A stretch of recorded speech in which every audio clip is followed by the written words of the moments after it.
Themes in the story is Zlate the God. First one, interdependence and trust.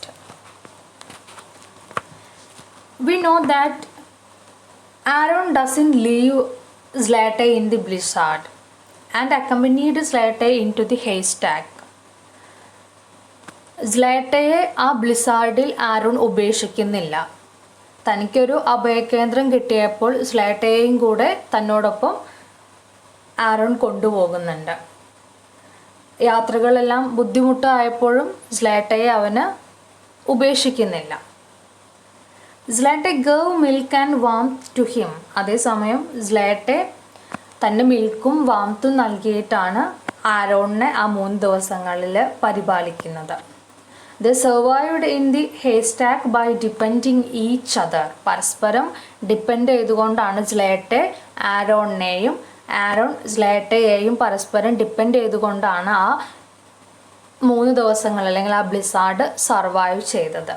ഇവിടെയാണ് interdependence എന്ന theme വരുന്നത്. Then trust. Zlateh trust human beings. Zlateh human ബീയിങ്സിനെ വിശ്വസിച്ചിട്ടുണ്ടായിരുന്നു. തന്നെ വളർത്തിയ ആ ഫാമിലിയോട് സ്ലേട്ടയ്ക്ക് വിശ്വാസം ഉണ്ടായിരുന്നു. She knew that they always fed her and never did any harm to her. തന്നെ ഭക്ഷണവും അതുപോലെ തന്നെ എല്ലാ സൗകര്യങ്ങളും നൽകി പരിപാലിക്കുന്നത് ഈ ഫാമിലിയാണ്. അതുകൊണ്ട് തന്നെ തനിക്ക് ഹാംഫുൾ ആയിട്ടുള്ള ഒരു കാര്യവും ഇവർ ചെയ്യില്ല എന്നൊരു വിശ്വാസം ആ ആനിമലിലുണ്ടായിരുന്നു. And Zlate always obeys them and expressed her affection towards them. സ്ലേട്ടെ എപ്പോഴും അവരെ അനുസരിച്ചിട്ടുണ്ടായിരുന്നു. തനിക്ക് പരിചയമില്ലാത്ത വഴിയിലൂടെയാണ് തന്നെ കൊണ്ടുപോകുന്നതെന്ന് അറിഞ്ഞിട്ടും സ്ലേട്ടെ എതിർത്തിട്ടുണ്ടായിരുന്നില്ല. അതോടൊപ്പം തന്നെ സ്ലേട്ടയുടെ കഴുത്തിൽ ആരോൺ കയറ് കെട്ടുന്ന സമയത്ത് അവർ യാത്ര തുടങ്ങുമ്പോഴുള്ള സീനാണ് നമ്മൾ സമ്മറി പറയുമ്പോൾ പറഞ്ഞിട്ടുണ്ടായിരുന്നു. ആ ഒരു സമയത്തും സ്ലേട്ടെ എതിർപ്പുകളൊന്നും കാണിക്കാതെ അനുസരണയോടെ നിന്ന് കൊടുക്കുകയാണ് ചെയ്യുന്നത്. മാത്രമല്ല അവരോടുള്ള സ്നേഹവും സ്ലേട്ടെ എപ്പോഴും പ്രകടിപ്പിച്ചിട്ടുണ്ടായിരുന്നു. അപ്പോൾ ഹ്യൂമൻ ബീയിങ്സിൽ സ്ലേട്ടയ്ക്ക് വിശ്വാസം ഉണ്ടായിരുന്നു. തന്നെ വിൽക്കാനാണ് കൊണ്ടുപോകുന്നത് എന്നൊരു ചിന്ത സ്ലേട്ടയിൽ ഉണ്ടാകുന്നുണ്ടായിരുന്നില്ല. അപ്പോൾ ഇവിടെയാണ് ട്രസ്റ്റ് വരുന്നത്. Then mysticism or religion.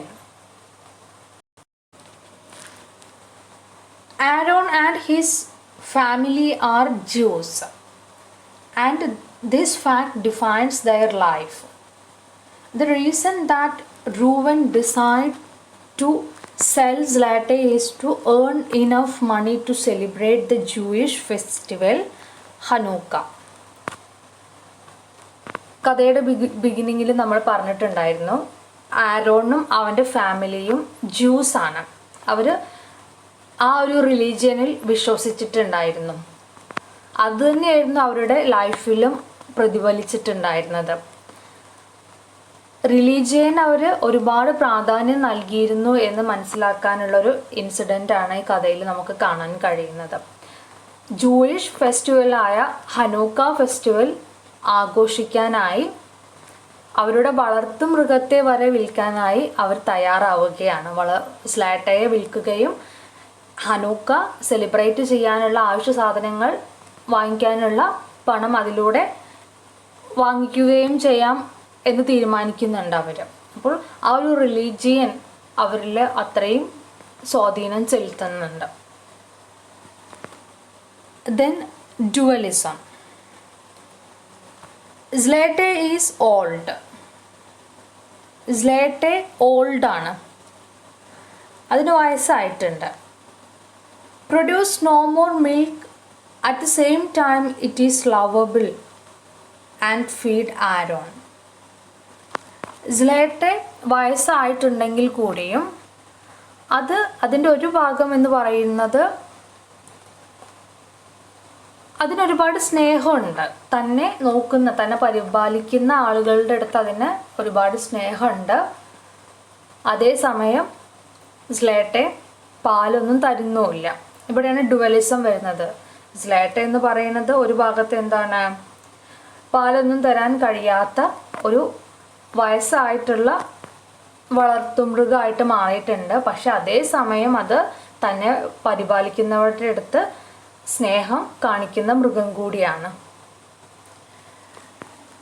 Then snow Storm ആണ് മറ്റൊരു ഡുവലിസായിട്ട് വരുന്നത്. സ്നോ സ്റ്റോം എന്ന് പറഞ്ഞാൽ snow storm is danger, but here in the story it is a fortune. The snow storm being a reason to change Aaron's decision to sell Zlateh. Snow സ്റ്റോമിനെ നമ്മൾ പൊതുവെ danger thing ആയിട്ടാണ് കാണുന്നത്. അത് അപകടമാണ്. അത് ഡേഞ്ചർ ആണെങ്കിലും അറ്റ് ദ സെയിം ടൈം നമ്മുടെ കഥയിൽ അതൊരു ഫോർച്യൂണായി മാറുകയാണ്. കാരണം ആ സ്നോ സ്റ്റോം ഉണ്ടായതുകൊണ്ടാണ് സ്ലേട്ടയെ വിൽക്കുന്നില്ല എന്ന തീരുമാനത്തിലേക്ക് അവരെത്തിയത്. അപ്പോൾ ഇങ്ങനെയാണ് ഡുവലിസം വരുന്നത്. സ്ലേട്ടയുടെ കാര്യം എടുക്കുകയാണെങ്കിൽ അത് ഓൾഡ് ആണ്, അറ്റ് ദ സെയിം ടൈം അത് ലവബിൾ ആണ്. സ്നോ സ്റ്റോം എടുക്കുകയാണെങ്കിൽ അത് ഡേഞ്ചർ ആണ്, at the same time Fortune ആയിട്ടും കഥയിൽ ഡെപ്പിക്റ്റ് ചെയ്തിട്ടുണ്ട്. Then love and loyalty. Animals are seen as tool for survival, not as pets.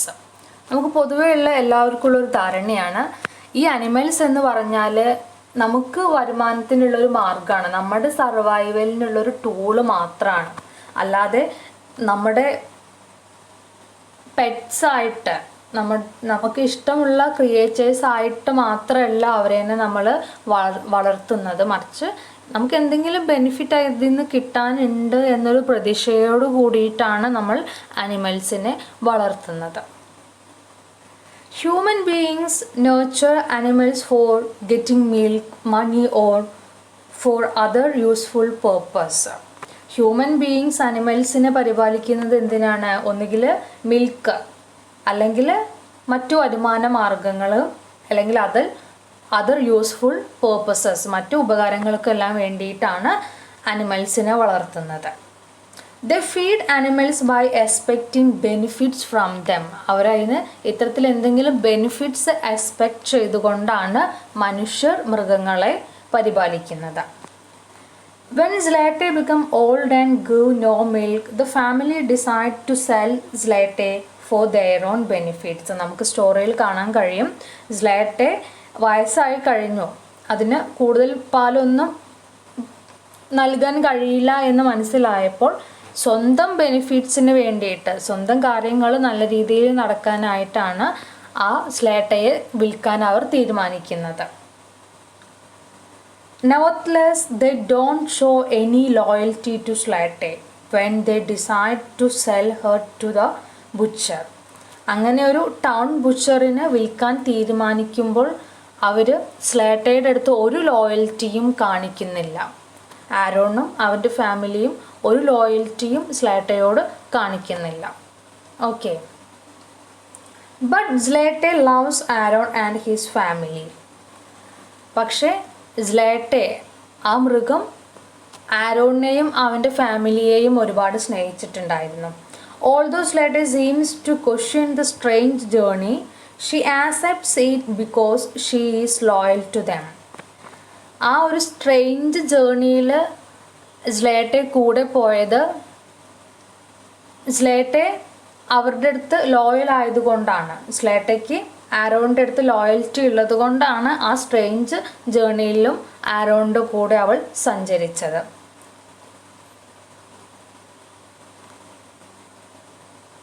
Slate feed Aaron without expect anything from him. പിന്നെ നമുക്ക് കാണാൻ കഴിയും ആ എസ്റ്റാക്കിൽ സ്ലേട്ടെ ആരോണിനെ ഫീഡ് ചെയ്യുന്നുണ്ട്, തൻ്റെ മിൽക്കും വാംത്തും നൽകിയിട്ട് ഫീഡ് ചെയ്യുന്നുണ്ട്. ഇവിടെ സ്ലേട്ടെ ഒന്നും ആരോണിൻ്റെ കയ്യിൽ നിന്ന് ചെയ്യുന്നില്ല. എക്സ്പെക്റ്റ് ചെയ്തുകൊണ്ടല്ല ആ ഒരു പ്രവൃത്തി ചെയ്യുന്നത്. ഇതാണ് ഹ്യൂമൻ ബീയിങ്സും അനിമൽസും തമ്മിലുള്ള difference. This is the difference between animals and human beings. അതായത് ഹ്യൂമൻസ് എപ്പോഴും അനിമൽസിനെ വളർത്തുന്നത് ബെനിഫിറ്റ്സ് എക്സ്പെക്റ്റ് ചെയ്തുകൊണ്ടാണ്. അതേസമയം അനിമൽസ് ഹ്യൂമൻ ബീയിങ്സിൻ്റെ അടുത്ത് സ്നേഹമാണ് നൽകുന്നത്, അവരൊന്നും അവരുടെ കയ്യിൽ നിന്ന് എക്സ്പെക്റ്റ് ചെയ്യുന്നില്ല. ഹ്യൂമൻ ബീയിങ്സ് അനിമൽസിൻ്റെ അടുത്ത് ലോയൽറ്റി കാണിക്കുന്നില്ല, എന്നാൽ അനിമൽസ് ഹ്യൂമൻ ബീയിങ്സിൻ്റെ അടുത്ത് ലോയൽറ്റി എക്സ്പ്രസ് ചെയ്യുന്നുണ്ട്.